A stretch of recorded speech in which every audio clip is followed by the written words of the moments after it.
नमस्कार साथियों, स्वागत है आपका दृष्टि आईएएस के इन फोकस प्रोग्राम में। मेरा नाम है मनीष। हम अपने घर में खाना बनाने के लिए बड़े चपटे चमचे का इस्तेमाल करते हैं। कई बार घर के बाहर से खाना लाने के लिए भी हम टेक अवे बॉक्स का इस्तेमाल करते हैं।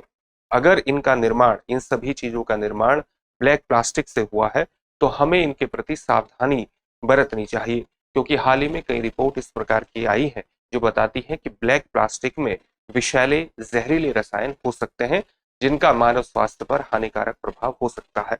ब्लैक प्लास्टिक क्या होता है, ये किस प्रकार से निर्मित होता है, इसमें किस प्रकार की रिपोर्ट विषैले रसायनों को लेकर के आई है और इनसे बने उत्पादों का इस्तेमाल किस प्रकार से किया जाना चाहिए, चलिए इस वीडियो के माध्यम से जानने का प्रयास करते हैं। सबसे पहले देखते हैं कि इस पूरे टॉपिक के अंतर्गत किन पक्षों पर बात होगी। सबसे पहले हमने उस खबर को जान लिया है जिसके कारण ये पूरा टॉपिक चर्चा में है। ब्लैक प्लास्टिक चर्चा में इसलिए है क्योंकि ब्लैक प्लास्टिक से निर्मित जो भी चीजें हैं उसमें विषैले रसायन हो सकते हैं। इस प्रकार की रिपोर्ट हमारे सामने आई है। हालांकि उस रिपोर्ट में से कई रसायनों पर फिर बात को वापस ले लिया गया। किस बात को वापस ले लिया गया ये भी इसके अंतर्गत जानने का प्रयास करेंगे, लेकिन इसी कारण से, इसी रिपोर्ट के कारण ये पूरा टॉपिक चर्चा में आ जाता है। सबसे पहले यही जानेंगे कि ब्लैक प्लास्टिक क्या होता है, ब्लैक प्लास्टिक और विषैले रसायनों पर अध्ययन किस प्रकार से किया गया है और अध्ययन क्या कहता है, यहाँ जानने का प्रयास करेंगे। क्या ब्लैक प्लास्टिक उत्पादों का उपयोग करना सुरक्षित है, ये भी जानने का प्रयास करेंगे। और उत्पादों के साथ, यानी ब्लैक प्लास्टिक से निर्मित जो उत्पाद हैं उनके साथ क्या करना चाहिए, उनका इस्तेमाल करना चाहिए या उनका इस्तेमाल नहीं करना चाहिए, उनको फेंक दिया जाना चाहिए। इस पक्ष को जानने के बाद आपके लिए एक अभ्यास प्रश्न होगा जिसका उत्तर आपको कमेंट बॉक्स में कमेंट करके देना होगा। ये जो पूरा विषय है यूपीएससी की मुख्य परीक्षा के सामान्य अध्ययन प्रश्न पत्र 3 से मुख्यतः जुड़ जाएगा। उसके पर्यावरण संबंधी खंडों से जोड़ करके आप इसे देख सकते हैं। विज्ञान एवं प्रौद्योगिकी खंड से भी ये सामान्यतः जुड़ जाएगा क्योंकि इसमें वेस्ट की, प्लास्टिक वेस्ट की बात हो रही है। और इसमें क्योंकि कई रसायनों का इस्तेमाल की बात है तो विज्ञान एवं प्रौद्योगिकी से भी अप्रत्यक्ष तौर से आप जोड़ करके देख सकते हैं। हम अपने प्रोग्राम में आगे बढ़े उससे पहले आप हमारे चैनल को सब्सक्राइब जरूर करिए और बेल आइकन दबाइए ताकि सभी प्रोग्राम का नोटिफिकेशन आपको मिल सके, इन प्रोग्राम से आप जुड़े, इनका लाभ उठाएं। साथ ही इन सभी प्रोग्राम की पीडीएफ फाइल आपको इन फोकस दृष्टि आईएएस के टेलीग्राम चैनल पर उपलब्ध कराई जा रही है। डिस्क्रिप्शन में दिए गए लिंक पर जाकर आप पीडीएफ फाइल डाउनलोड कर सकते हैं। तो अब जानते हैं कि ब्लैक प्लास्टिक होता है वो क्या होता है। ब्लैक प्लास्टिक जो है वो अक्सर रिसाइकल यानी पुनः चक्रित किए गए इलेक्ट्रॉनिक कचरे जैसे कंप्यूटर, टीवी और अन्य अप्लायंसेस, अन्य उपकरणों से बनाए जाते हैं। तो किससे बनाए जाते हैं? रिसाइकल किए गए इलेक्ट्रॉनिक कचरे से इनका निर्माण होता है। और इस इलेक्ट्रॉनिक जो कचरा है उसमें आपका कंप्यूटर भी हो सकता है, आपके टीवी हो सकते हैं, अन्य अप्लायंसेस भी हो सकते हैं। इन इलेक्ट्रॉनिक्स में ब्रोमीन, जो कि एक फ्लेम रिटार्डेंट है यानी अग्निरोधी है, ब्रोमीन के अलावा एंटीमनी और भारी धातुएं जैसी सामग्री होती है। इन इलेक्ट्रॉनिक्स में इस तरह की सामग्री होती है जिसमें ब्रोमीन जैसे फ्लेम रिटार्डेंट का भी इस्तेमाल होता है, अग्निरोधियों का भी इस्तेमाल होता है। इलेक्ट्रॉनिक्स में आग लगने के खतरे को कम करने के लिए फ्लेम रिटार्डेंट यानी अग्निरोधी का उपयोग किया जाता है, लेकिन ये पदार्थ उच्च स्तर पर व्यक्तियों के लिए, मनुष्यों के लिए हानिकारक भी होते हैं। इन रसायनों से युक्त पुराने प्लास्टिक अब भी रिसाइकल होकर नए उत्पादों में उपयोग किए जा रहे हैं।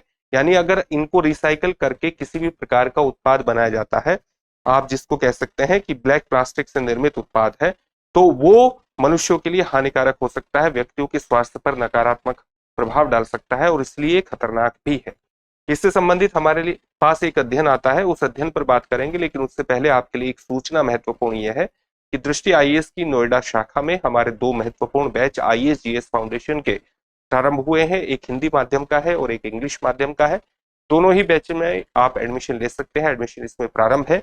एडमिशन लेने के लिए आप 8750187501 पर कॉल जरूर कर सकते हैं और कॉल के माध्यम से भी एडमिशन सुनिश्चित कर सकते हैं।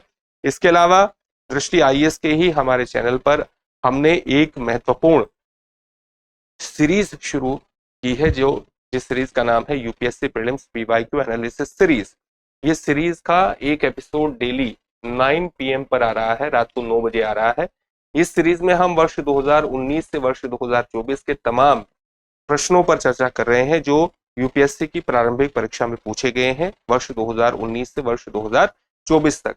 ताकि इन प्रश्नों के आधार पर आप यूपीएससी की एक बेहतर रणनीति का निर्माण कर सकें, यूपीएससी की भाषा पर आपकी पकड़ मजबूत हो सके, उस पकड़ के आधार पर आप अपनी बेहतर तरीके से प्रश्नों को टैकल करने की क्षमताओं को बढ़ा सकें।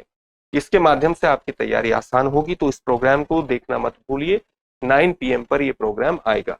चलिए आगे बढ़ते हैं और सबसे पहले जानने का प्रयास करते हैं ब्लैक प्लास्टिक और विषैले रसायनों पर अध्ययन जो हमारे सामने आता है वो अध्ययन क्या कहता है। तो अध्ययन कब का है? अक्टूबर 2024 का एक अध्ययन है। अमेरिका में बेचे गए 203 ब्लैक प्लास्टिक उत्पादों का, प्रोडक्ट्स का इसके अंतर्गत विश्लेषण किया गया है, एनालिसिस किया गया है, जिसमें किचन उपकरण, टेक अवे कंटेनर और खिलौने जैसी चीजें शामिल थी। तो बहुत सारी चीजें इसके अंतर्गत शामिल थी जिन पर अध्ययन किया गया है।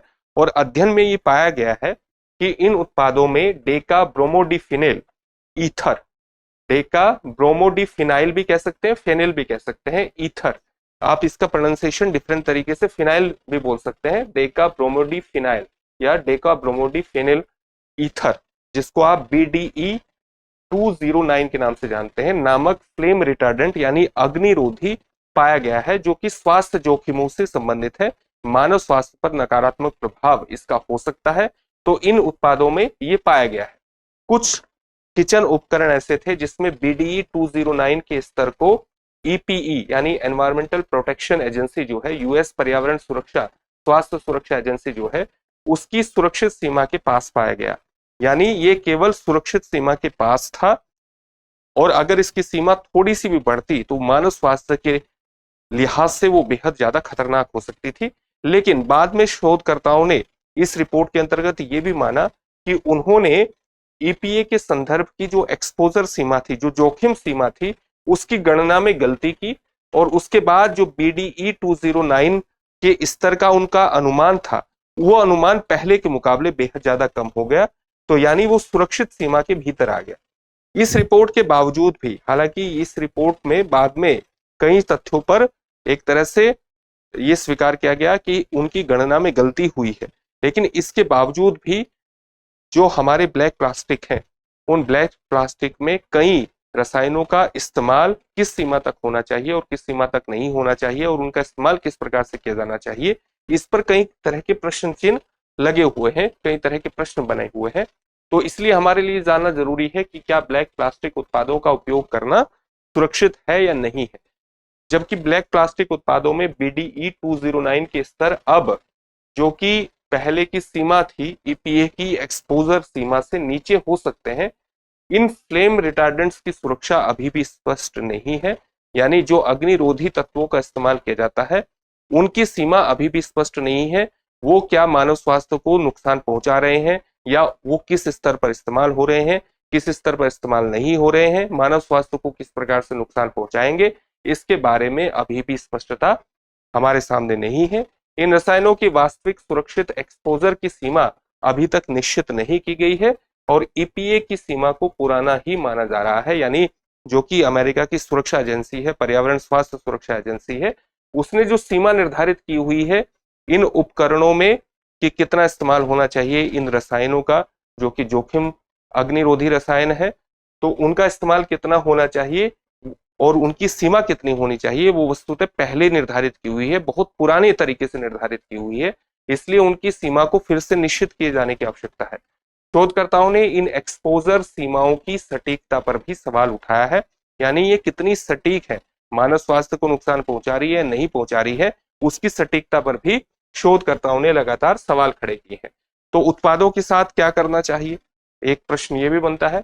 ये आवश्यक नहीं है कि ब्लैक प्लास्टिक उत्पादों को फेंक दिया जाए, खासकर जो रिसाइकल के योग्य नहीं है। पर्यावरण विशेषज्ञ ये कहते हैं कि इन उत्पादों का उपयोग तब तक करना चाहिए जब तक वे काम करने के लायक न रह जाएं। यानी जब तक काम कर रहे हैं तब तक इनका इस्तेमाल किया जाना चाहिए, और जब काम करने के बिल्कुल लायक न रह जाए तब इनका इस्तेमाल बंद करना चाहिए, और आवश्यकता आने पर ही उन्हें बदलना चाहिए। ब्लैक प्लास्टिक के जो उपकरण हैं और कंटेनरों को बस फेंक देना समाधान नहीं है, इनको फेंक देना ही समाधान नहीं है, क्योंकि ये कचरे में एक वृद्धि कर सकता है, और हमेशा कचरे को बढ़ाने से हमें बचना चाहिए। इनका अधिकतम स्तर पर इस्तेमाल करने का प्रयास करना चाहिए। अब इससे संबंधित एक प्रश्न देख लेते हैं। प्रश्न क्या है, ब्लैक प्लास्टिक किससे बनता है? आपके ऑप्शन है लकड़ी, कागज, प्राकृतिक रेजिन, रिसाइकल किए गए इलेक्ट्रॉनिक कचरे से। इस प्रश्न का उत्तर आप हमें कमेंट बॉक्स में कमेंट करके जरूर दीजिए। फिर से एक नए सेशन में आपसे मुलाकात होगी। धन्यवाद। डियर व्यूअर्स, अपने एग्जाम की तैयारी को और बेहतर करने के लिए हमारे चैनल को लाइक, शेयर और सब्सक्राइब करना न भूलें।